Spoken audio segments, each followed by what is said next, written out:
Andrew, when I say Super Bowl, and obviously we know how your career came to an unbelievable end. What I say the word super, two word Super Bowl, what comes to your mind? Oh man, I think a SoFi Stadium for sure. I mean, obviously an epic week having the opportunity to Thursday night win Walter Payton Man of the Year, and on a Sunday win the Lombardi Trophy. So I think of all those things happening under the SoFi Stadium roof, and what a special place that'll always be to my heart. Well, look, that one was an unbelievable game, right? Like, kind of lost in it was, you're down a couple wide receivers. OBJ gets, leaves the game in the first half, and it's Cooper Cup down the stretch, getting catch after catch after catch.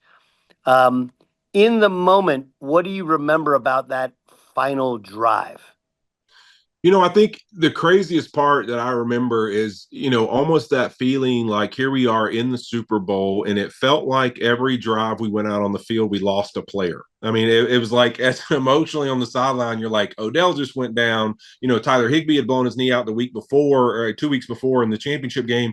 And then our backup tight end goes down, and then you're like, all right, now we're down to a tight end who's only played special teams so far this season. We're down a receiver. One of the other receivers is banged up. Who in the world's going out on the field to help us win this game? And so you just started feeling like things are going against you. And I'll never forget Sean McVay bringing the whole offense down, getting down on a knee and going, listen, guys, this has not been our day. Like, just everything's gone against us.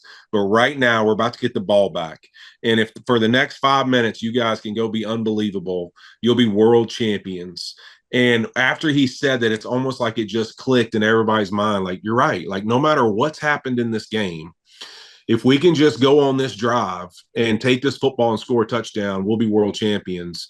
And that's what I really remember is just the vibe in that huddle of every single snap. There was positivity. There was guys saying, we got this. We're about to do it. We're about to, it was like we believed before we even walked out there that no matter what happened on this drive, there's going to be some adversity. We're going to find a way to get it in that end zone. And it worked out that way.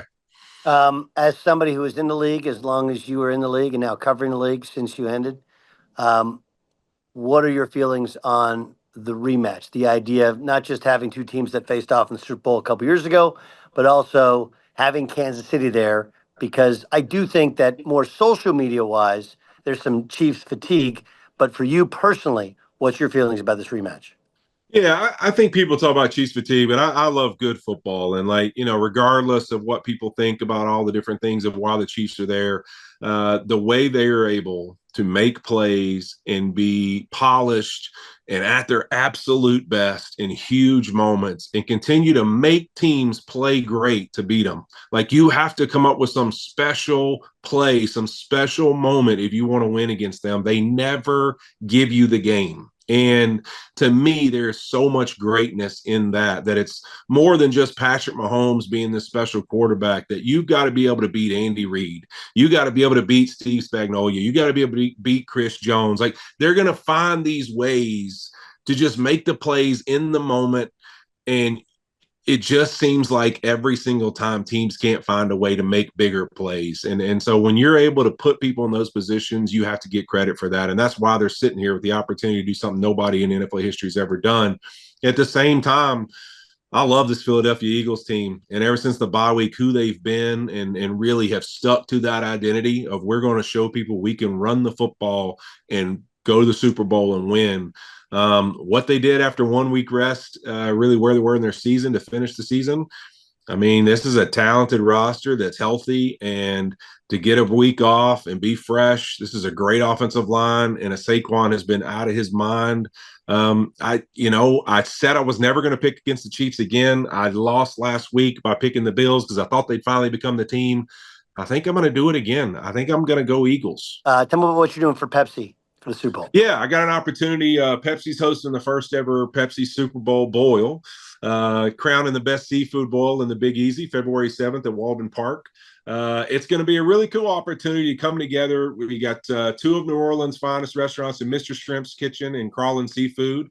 Going to have a little competition so you can throw down and have the best bowl. I mean, coming from Louisiana, this is what you did. Friday nights after a game, Saturdays watching college football.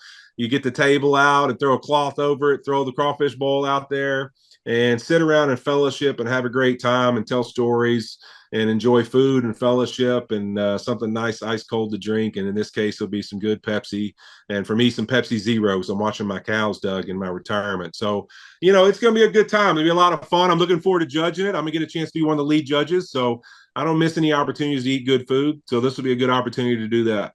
If I were to tell 18-year-old you that you would have, you know, 20 some odd, 20 years in the NFL, you'd be working on TV, you'd be a spokesperson for Pepsi, you'd be the Walter Payton Humanitarian of the Year, you'd be a Super Bowl champion, you'd have all of these accolades. What would you have said to 18-year-old you? I would have never believed it was possible. And probably that 18-year-old, there's a lot of people that spoke life into me and said that you're capable of more than you think. And I'm glad I listened to them because sometimes we are our worst enemies in that we don't believe in ourselves. And that's why I'm really thankful for Nick Saban and a lot of coaches that had impact in my life and telling me what I'm capable of until I learned how to believe in it myself and then took it from there. So I'm very thankful for the people that poured into me in that way because none of this would have been possible without them speaking that belief into me. The last thing is the Super Bowl and winning, it's a drug. Um, so often times coaches, they lose and they're like, man, I get one more chance. What's it like to walk away from now? Now you got a couple years away. What's it like to walk away from that drug? I think after the first year, it was a little bit of a struggle, and you've kept like having these moments where I have flashbacks and things I want to go play again. I always say the best thing that could have ever happened to me is the Rams having a really bad year in 2022 because I didn't have the itch to think I might could go out there and do it again. Because every week I would watch a team play and be like, I could go play better than this guy. I could go do this. I could go do this at an elite level. And it didn't happen that year, and the Rams weren't really good. So I wasn't like, oh man, come back for the playoffs or come back for this final stretch to try and make the playoffs. So after that year, I was done mentally, and so it that helped me a bunch because that is real. Once you win it, you think you want to go do it again. And I'm always thankful to Sean McVay too because the very first meeting I had with him in March when I was trying to decide what I wanted to do after we won is he was like, man, as your friend, like there is nothing left for you to accomplish in this game. Like, just go take care of those kids and that family and do what's right for you this time instead of doing for us. And so that gave me a lot of freedom too, man. But it is real. Once you win it or you get that opportunity, all you want to do is get back in there again.